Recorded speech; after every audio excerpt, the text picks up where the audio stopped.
I know what I'm about to say to you, and I know that you're going to go, what? He goes, there's a lot of things people don't tell you about parenting, especially dads. A lot of people keep dads in the dark. Like, first time you hang out and hold your kid by yourself, your dick's going to get hard.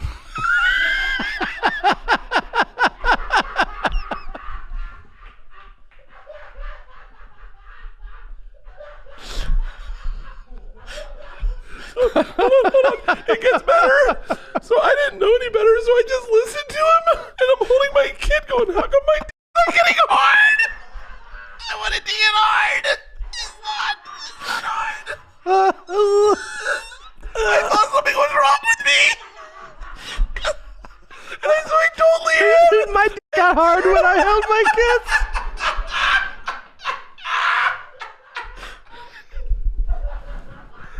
I said my only gets hard when I watch other people hold their kids.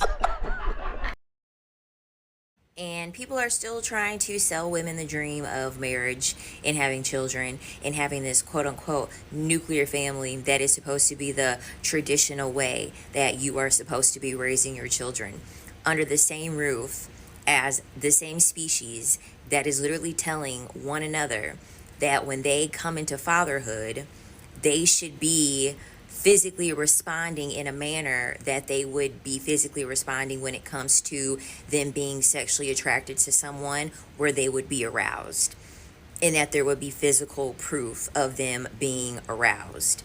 I know I'm in the minority here, but I'm so grateful that men are on these podcasts and that men are picking up these microphones and they are having dialogue with one another in regards to the type of conversations that they're having with other people, other men, other women, because one of the best things about patriarchy is that everything they say gets to be disguised as a joke.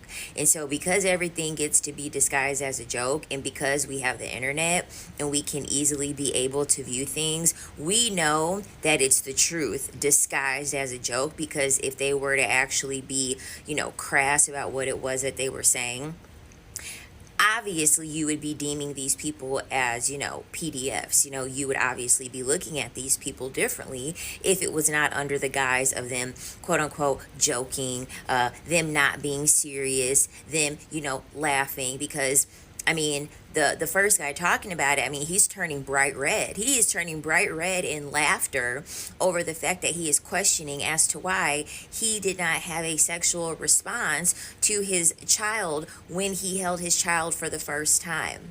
And then had the nerve to say, why am I not getting aroused? Why am I not getting aroused, for an infant child? Why am I not responding in that way?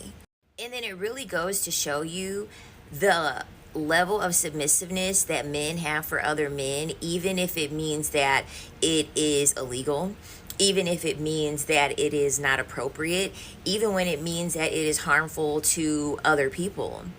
Because the fact that this man actually questioned whether something was wrong with him because he does not share the experience that another man had, knowing that that experience would be detrimental to your child, and that obviously would have implications on how you see your child in the future. And he's over here questioning whether something is wrong with him because he's not getting a hard on for the first time of him holding his child. And then the fact that the other man that he is on the podcast with, it openly admits the fact that he had an arousal when he held his child for the first time, for everyone to see, for everyone to listen to. And the worst part about it is that these conversations, this isn't even touching the surface of the conversations that these men are having when the cameras are not rolling and the microphones are not on. That's the worst part about all of this. You think this is bad? Imagine what it is that they are saying behind closed doors when they know that it's not going to get repeated and it's not getting publicized or recorded in any way. Could you imagine? And then you wonder why your husband or your boyfriend is hearing about the Epstein files and he has no response to anything. He is like, well, that he's indifferent. He doesn't care. because a lot of these men really do share that commonality amongst what they have heard and read about what was going on that island. Because if they had the opportunity to be able to do it, they would be doing it. A lot of these men have dreams of doing those things. A lot of them really do wish to seek that type of dynamic with a child, even if it is with their own child. If push come to shove, they really do seek these opportunities out, which is why a lot of women cannot fathom the fact of, why are you hearing about this? Why are you reading about this? And you just seem to just not care. You just seem to not be moved or bothered or anything by hearing about these horrible things. And it's getting done to the most oppressed group, to the group of people that literally need to rely on adults for their survival. And they're telling you this is the experience that they're longing for when they have a child.